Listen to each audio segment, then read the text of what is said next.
As if the week already didn't suck enough with the passing of Ozzy, we now have lost the wrestler that I believe started it all. You know, the first big superstar to come out of WWE that everyone loved back in the 80s.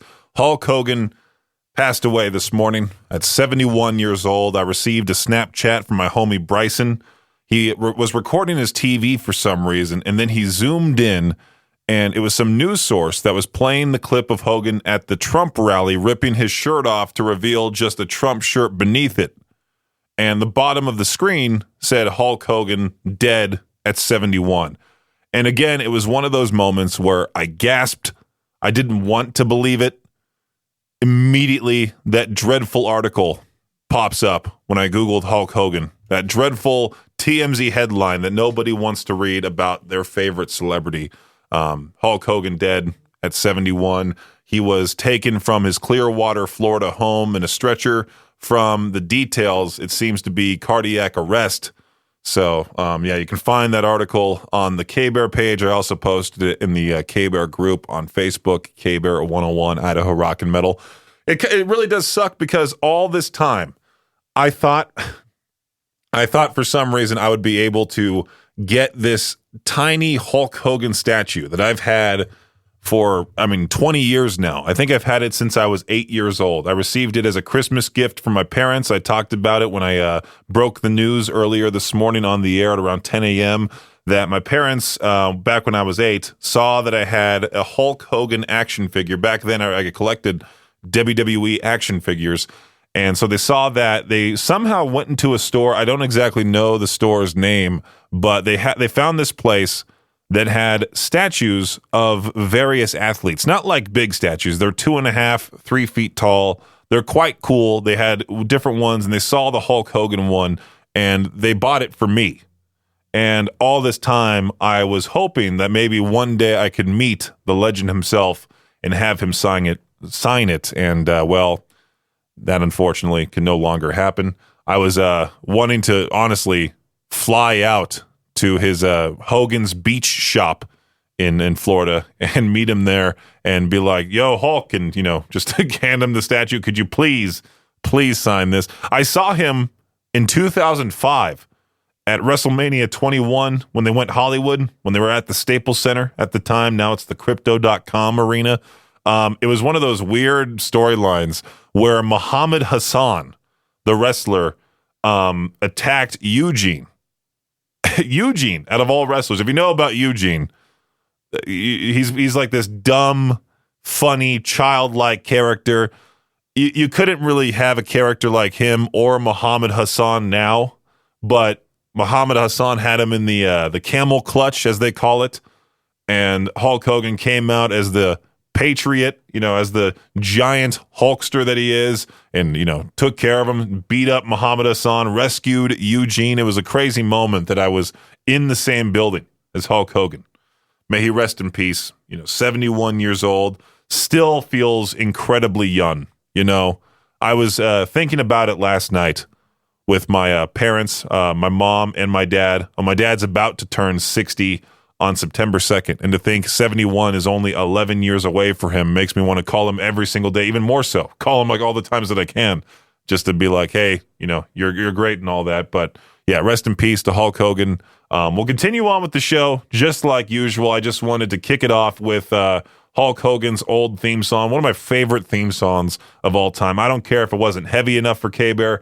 I just wanted to do some sort of tribute for one of the greatest wrestlers of all time. If you want to get a hold of me, you can over at 208-535-1015. I believe I might do more giveaways for Dropkick Murphys, Bad Religion, the mainliners. I might even do a Weird Al Yankovic ticket giveaway this afternoon. Be on the lookout. Listen out for that cue to call and be caller 20 for either one at 208-535-1015. Not right now. I'm just letting you know. It might happen. I figured most people's moods are down because of all the celebrity deaths that have been happening recently. There's not only Ozzy Osbourne and Hulk Hogan, there's also Huxtable from The Cosby Show. I forgot his actual name. Pardon me, I didn't really watch The Cosby Show growing up, but it's still extremely sad, especially when I think he drowned. Something like that. He passed away. Ozzy passed away. Hulk Hogan passed away. Chuck Mangione passed away. So many celebrity deaths all at once. So I figured I would put you in a better mood by telling you about this local celebrity in Auckland, New Zealand. He's not a person. He's a cat. Yeah. His name's Leo, but he's now being called Leonardo da Pinchey because he's going around the neighborhood in Merengue Bay. I believe that's how you say it. He's 15 months old. He will go around clotheslines and different bedrooms in the neighborhood and take your underwear. Yeah. He's got expensive taste. According to the article, his frequent hauls include silk boxer shorts, thick men's work socks as well, preferably with clothespin still attached. And in one mortifying episode for his humans, a brand new 300 New Zealand dollar cashmere sweater. The owner of Leonardo da Pinchey said, "My daughter was at home sick and she rang me at work saying, it's bad. This is the worst thing he's brought in. It's really bad." Talking, I'm assuming, about the sweater. There's a picture here that I'm looking at of the complete haul. He not only steals the underpants, he also steals the pants, different socks too. Growing up, I had this older cat named Bandit. My parents had him since he was a kitten, but when I, was about 5, he was about like 15. He was older at the time, but he got his name because he would steal money from my parents' money jar. And my dad was blaming my mom's dad, who was living with my parents at the time, for stealing the money. Well, it turns out, it was the cat. My dad lifted up one couch cushion one day. Magically, there's all that money that was missing. A $100 bill, a couple 20s in there, and that's why he was named Bandit. I do like this name a whole lot better, though. Leonardo da Pinchey, causing a whole bunch of trouble out in New Zealand. Now, I completely forgot what that website was called that Victor said to use to fact check fake articles. I wanted to see if this one was real or not. I believe it might be. I have a feeling it is. It's from Newsweek.com. You can now Venmo the government to help pay off national debt. The federal government will accept Venmo payments from citizens who want to help pay off the national debt. The Treasury has begun accepting Venmo transactions as contributions towards the national debt, which currently stands at $36 trillion. The context is that the United States national debt surpassed $34 trillion in 2024, raising ongoing questions about deficit spending and fiscal policy. I'm not trying to get political here on the show. I'm just saying this is kind of funny. Now, you can now just send a Venmo payment to the government and be like, okay, I did my part. It's not even your part. It's not even your fault. You're just living. Just made me laugh. Somebody tweeted it out. You can Venmo the United States to help pay off the national debt. So if you feel like doing something good today, I don't even know if it's good. If you feel like doing so, actually, I don't even want to say if you feel like doing so, because I don't know. Is this a real website? Pay.gov? Is that really? Let me check this out for myself here. Pay.gov. Does it actually load up a legitimate website? Oh, it does. It says make a VA medical care co-payment, pay a former military or civilian employment debt or employee debt. I don't know. Visit a national park. You can pay for stuff there. So the site is legit. I've never used it before. But yeah, well, there you go. I don't know what their Venmo username is, but I'm sure it'll be pretty easy to find out.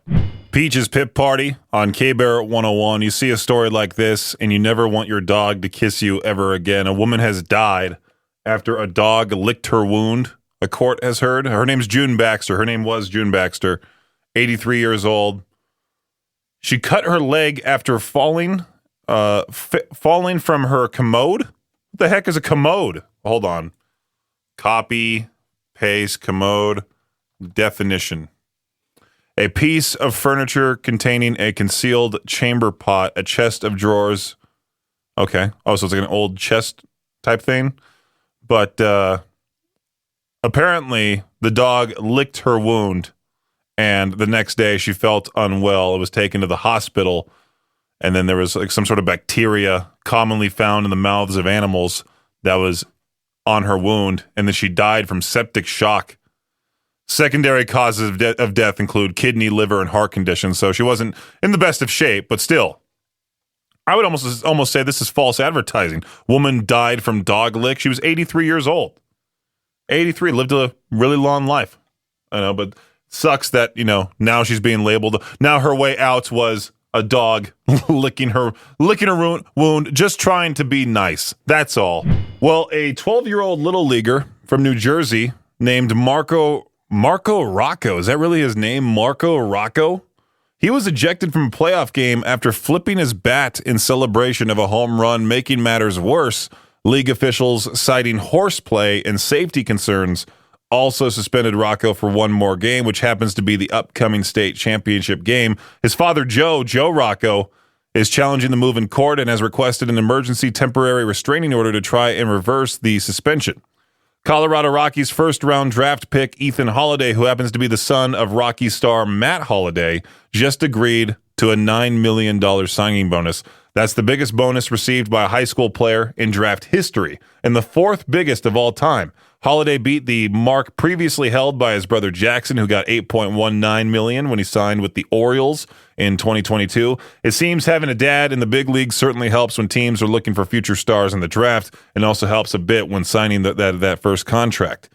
Keeping a spring football league running has always been tough, and the UFL is proving that again as the league is shutting down the franchises in Birmingham, Alabama, Detroit, Houston, and Memphis, Tennessee. They're moving them to new locations for the 2026 season, Boise, Idaho, and Columbus, Ohio, along with yet-to-be-determined cities in Florida and Kentucky. There you go. Boise getting a UFL football team. That does it for your Shot Clock Sports Update. Right here on K-Bear 101. There are certain people out there that are addicts to certain, junk foods. I love Taco Bell. There's different sodas people are addicted to. For the most part, you always hear about people and their obsession with Dr. Pepper, which I've talked about many times in the show before. And I think Addison Rae, the young influencer, has a pop song that's called Diet Pepsi or something like that. I myself can't drink any diet drinks whatsoever. It has aspartame in it, or sucralose, or is it called sucralose?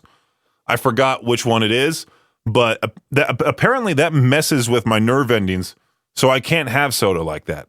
I just have to go with the full on or water. Be a hydro homie and drink water all the time, which I do drink tons of water. This morning I had to get up and use the restroom like 10 times because I was just sitting here drinking water the entire time. I did get a nice cherry Coke when I was at Costa Vida. Now, here's my first world problem. You ready for this? When I was at Costa Vida, I had a sip of my Coke after leaving the drive-thru, and it definitely tasted like Diet Coke. So I did that thing where I just looped back around, went right into the restaurant and dumped it all out, got myself a cherry Coke instead.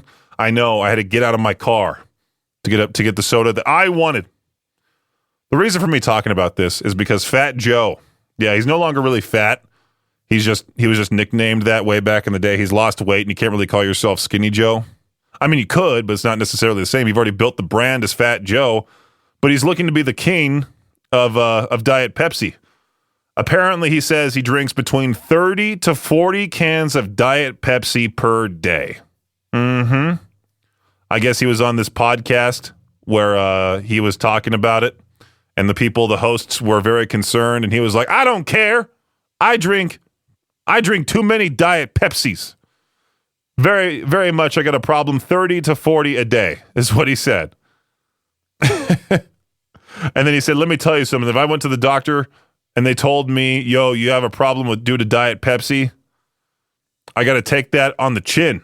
That's what he said there. So at least he knows he has a problem. The first thing is to acknowledge it. The second thing is to really just cut back. I couldn't imagine drinking 30 to 40 sodas a day. The day that I would, knocking on wood, I don't even want to say this out loud. I don't want to, what's it called, manifest it into a real thing. I really, the day that I'll stop drinking soda is the day that I have something like a kidney stone. One of my friends just had that, or had two of those actually, because he drank so much Dr. Pepper. And he's still drinking the Dr. Pepper. I would be scared straight. I would be like, you know what? I would become the hydro homie. I would say water all the time, maybe some juice, maybe some milk, but never any soda after that. I know this is rather sad, almost too soon to talk about. People are questioning making healthy choices. They're questioning healthy living because Ozzy lived longer than Richard Simmons. Ozzy Osbourne still outlived Richard Simmons, causing many to seriously question the healthy eating and exercise thing. Obviously, there's a whole parody article being made about this, but you got to think, it's all about genetics. People were wondering how long Ozzy was going to truly last, and, Tuesday was the day that, unfortunately, he was gone. And, Hulk Hogan, unfortunately, passed away earlier this morning. Ric Flair has lived longer than him.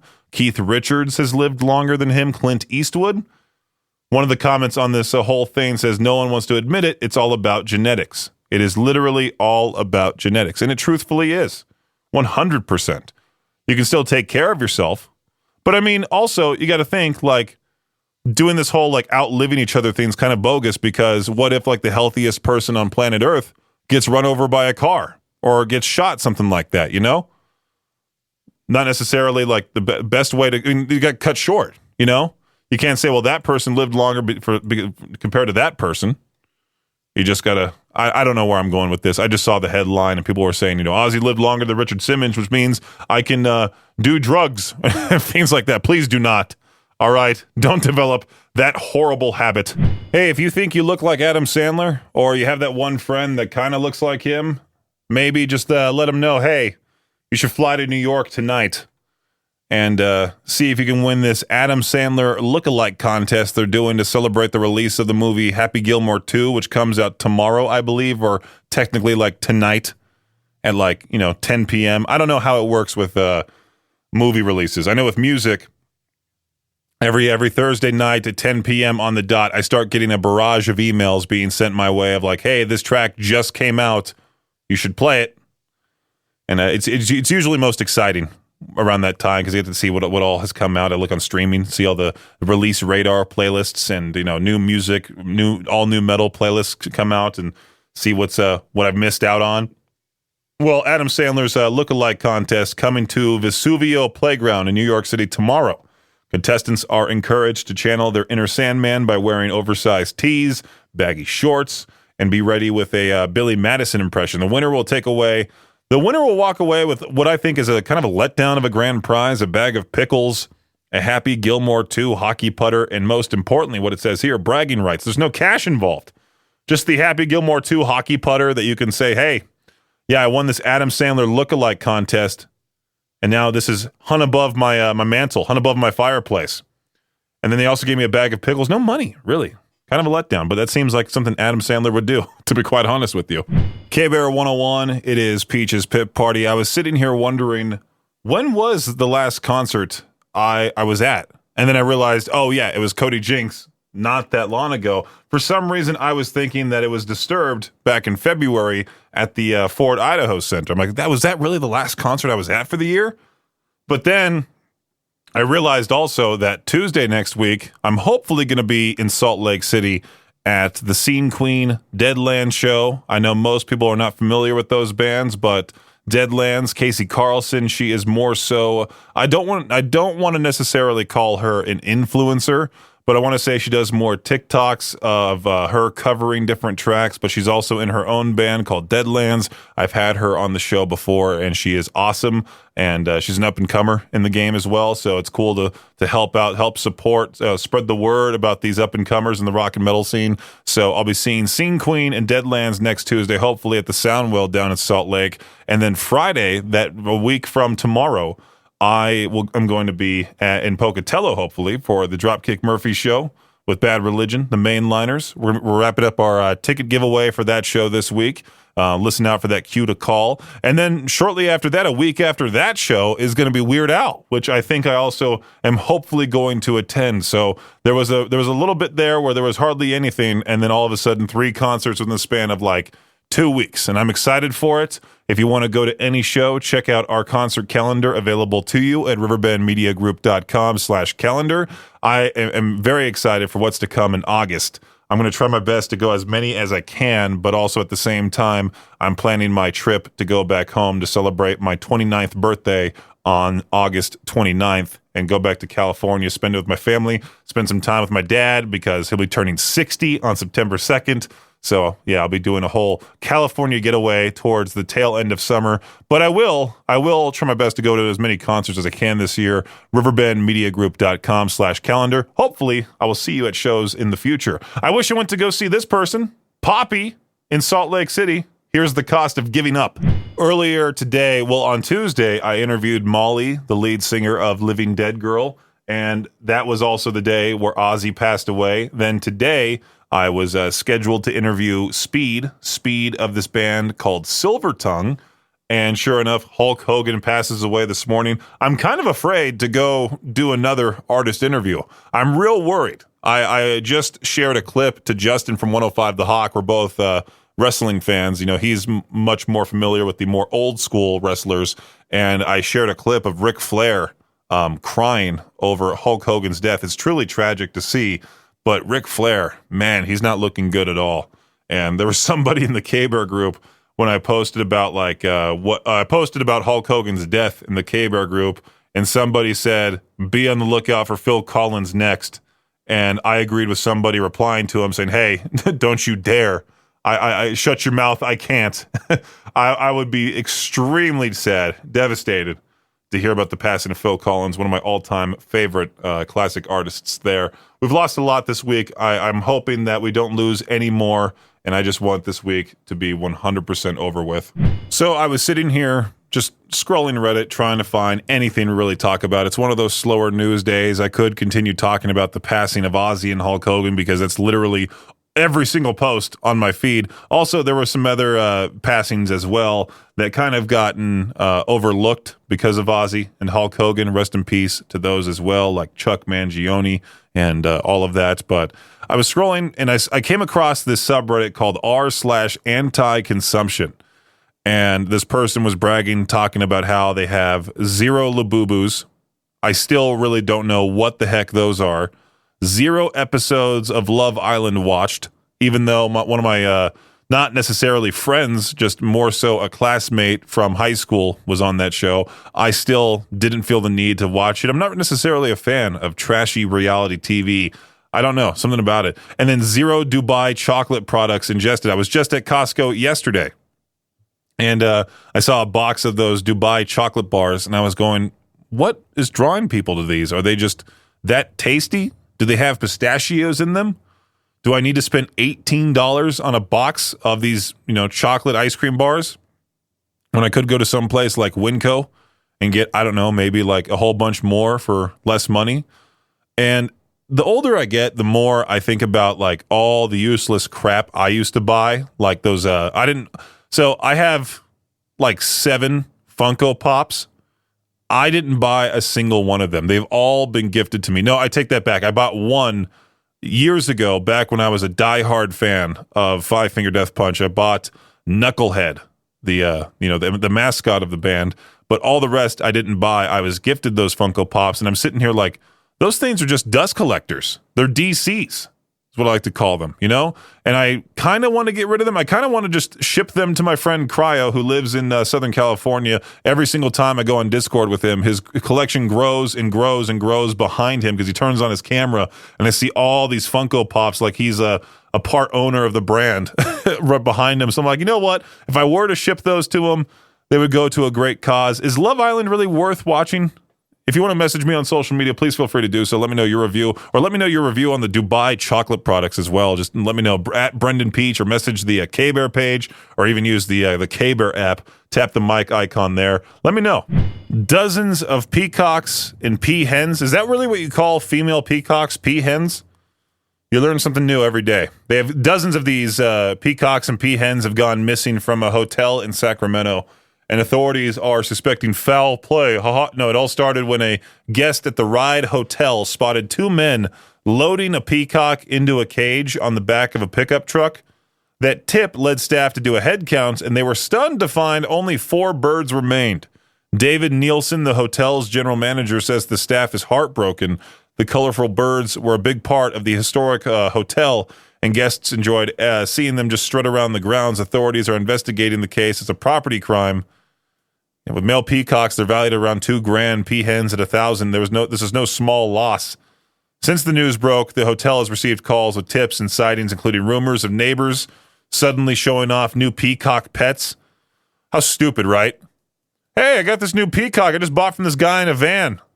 In the meantime, the Ride Hotel is boosting security with more cameras and fencing. They're also getting some great marketing out of this, because considering I'm talking about some random hotel in Sacramento, California. Hopefully, those peacocks can be brought home. There's really nothing funny about this other than that stupid foul play comment. Best of luck. Best of luck to those in search of the peacocks and peahens. I have to give a major shout out to my friend Bryson. He moved back to East Idaho from Georgia, and on his travels back, he stopped at a Buc-ee's down in Georgia, which of course is the Peach State. And so he got me not only a sick Buc-ee's t-shirt, but along the traveling route, he got me other souvenirs. Like he also got me a Georgia peach mug that I'll be using to drink tea out of from here on out. A Wyoming shot glass, a Georgia shot glass as well. Even though I don't drink it all, I like to collect shot glasses. But this Buc-ee's t-shirt, I'm wearing it today. It's nice and comfortable. And the reason why I'm talking about Buc-ee's is not only to give Bryson some proper cred for thinking about me and, deciding to give me stuff even though he didn't need to. There was plenty of buzz going around Utah recently about Buc-ee's potentially coming to Spanish Fork, Utah for days. Rumors had been going around that a long-revered Buc-ee's location was going to be built. In fact, the rumors were running so hot they even had a spot, of course, Spanish Fork. A fever was growing. People were dreaming of grabbing a bag of those beaver nuggets, some crunchy, cheesy curls, or dare we say it's the holy grail brisket. Even Google AI claimed the rumor to be true, that yes, the mega popular gas station / convenience store / wonderland that has become the stuff of folk legend was coming to Utah. So Wednesday night, Spanish Fork City itself squashed the hopes and dreams of those waiting to see a Utah Buc-ee's. They decided to post, some say if you whisper Buc-ee's 3 times at sunset, a beaver appears with a brisket sandwich. That's about as real as the Texas-sized rumor going around. Should that ever change, we'll let you know. So, Buc-ee's not set to come to Utah anytime soon, but hopefully they do in the near future. We need to have a Buc-ee's here. Aren't we getting a Buc-ee's in Meridian that's still farther away than, Salt Lake City, but still, I would definitely go the 4 hours just to go see the Buc-ee's and try the beaver nuggets, try the brisket, the holy grail, as they say in this article. Just a tad earlier, I mentioned that we are giving away tickets for Dropkick Murphys, Bad Religion, and the Mainliners live at the Portneuf Health Trust Amphitheater in Pocatello. Well, tomorrow's the last day that we're going to be doing that giveaway. Same with the Weird Al Yankovic ticket giveaway. Tomorrow we'll give away the final pair or pairs of tickets for Weird Al and Dropkick Murphys, Bad Religion, and the Mainliners. Cannot wait for both of those shows. Dropkick Murphys was a whole lot of fun the last time they were out here. I'm not even a big fan of the Dropkick Murphys, to be quite honest with you, but seeing them live the last time, such a fun time. They're rowdy. It's a punk show. You got Bad Religion, who I saw many years ago at the Sunset Strip Music Festival in Los Angeles. It was Bad Religion, Black Label Society, The Offspring, and a couple of other acts out there, right there in LA. So, yeah, it's been a long time. Brooks Wackerman, their former drummer, his dad was a teacher at my middle school. Greg Graffin seems like a cool dude. I'm hoping we can get the chance to interview him. Victor was supposed to interview Tim Brennan of the Dropkick Murphys today, but since he was not feeling well, he couldn't do it. And then I had an interview at the same time with Speed from Silverton, so I couldn't handle it either. But I did interview Tim Brennan quite a while ago, the last time that they were in town in Idaho Falls, this time Pocatello, giving away tickets to both those shows, Dropkick Murphys, Bad Religion, the Mainliners, as well as Weird Al Yankovic at the Mountain America Center on August 8th. So tomorrow, the last day, if you want those tickets to be yours, listen extra carefully on the upcoming, on your Friday tomorrow. Well, this question felt fitting for today, for what has happened over this past week. So many celebrity deaths. I mean, Tuesday just felt like any other day. Then all of a sudden, boom, I see that notification. Ozzy Osbourne has passed away at 76 years old. And then today, this morning, Hulk Hogan passed away. So, which celebrity death hit you the hardest? I see a lot of great answers already on the K-Bear 101 Facebook page, but I want to hear yours live on the air. Which one affected you? For me, the biggest one, Kobe Bryant. Obviously, growing up a basketball player, hearing about the Mamba mentality. You know, I grew up in Southern California, being close to where the Lakers played. Got to see the Lakers play, I think, like twice. I went to predominantly Clippers games because the tickets were so much cheaper. Because the Clippers are nothing close to the Lakers, especially nowhere near close as Kobe Bryant's legacy. So when he all of a sudden tragically passed away, I was working at TMZ at the time, and I'm glad that I wasn't in the newsroom when it happened, because that would have been so much work for me and the rest of the staff there. I think it was 2020. And I think I was off that day or something, but I remember my friend Matt texted, "Kobe died? What?" And then I was like, no, you're clearly reading a stupid rumor. And then sure enough, shortly afterwards, it was confirmed. Kobe Bryant passed away. I was like, what? And so I freaked out. And I was highly affected by that one. So which celebrity death affected you, which celebrity death hit you the hardest? Let me know for the Peach Their Own, 208-535-1015. K-Bear, what's happening? Hey, Peaches. What's going on? Hey, I'd have to say Randy Rhoads. Oh, another rock star we lost way too soon. Yeah, way too soon. Yeah, what year did he die? Like 1983? 1982. I just looked it up. 82, I think, yeah. God, he was only, like 27? 25. Yeah, 27. Was it 25? Yeah, 25 years old. 1956 to 1982, he died in that plane crash. Yeah, and Ozzy always blamed himself for it. Right. Yeah, I did watch that little clip recently, so that's a great answer, man. Thank you so much for that. No worries. Thanks, man. Hey, you have a good one. You too. Bye. Which celebrity death hit you the hardest? Let me know for to Peach Their Own, 208-535-1015. K-Bear, how's it going? All right. How are you? I'm doing great. You have an answer for to Peach Their Own? Yeah, I just turned on the radio and heard your question. Has anybody mentioned Shannon Hoon? No, not at all. Yeah. Yeah, man, that dude pissed me off. Man, he had a lot of talent, just getting started, and then had to go and blow it all. Having too much fun, not enough fun. I don't know what it was, but couldn't kick the drugs. So. Wow, 28 years old. Oh, you played in Blind Melon. Sorry, I had no idea who Shannon Hoon was. My bad. Oh, yeah, man, he was phenomenal. It's still, it still bugs me to this day that he had to go and do that. Wow. He was the lead singer of Blind Melon from 1990 until his death in 95. 28 years old. It's crazy. Yep, just had a new little baby girl, and wow. I don't know what goes through these guys' heads. They just can't get off the drugs and embrace what the gift they have and that. And he was awesome, that's for sure. Thanks for listening to Peach's Pit Party, the podcast. If you enjoyed the show, please share, subscribe, and rate the podcast. Peach's Pit Party is hosted by me, Peaches, a.k.a. Brendan Peach, and is a production of Riverbend Media Group. For more information or to contact the show, visit riverbendmediagroup.com. Until next time, Peach out.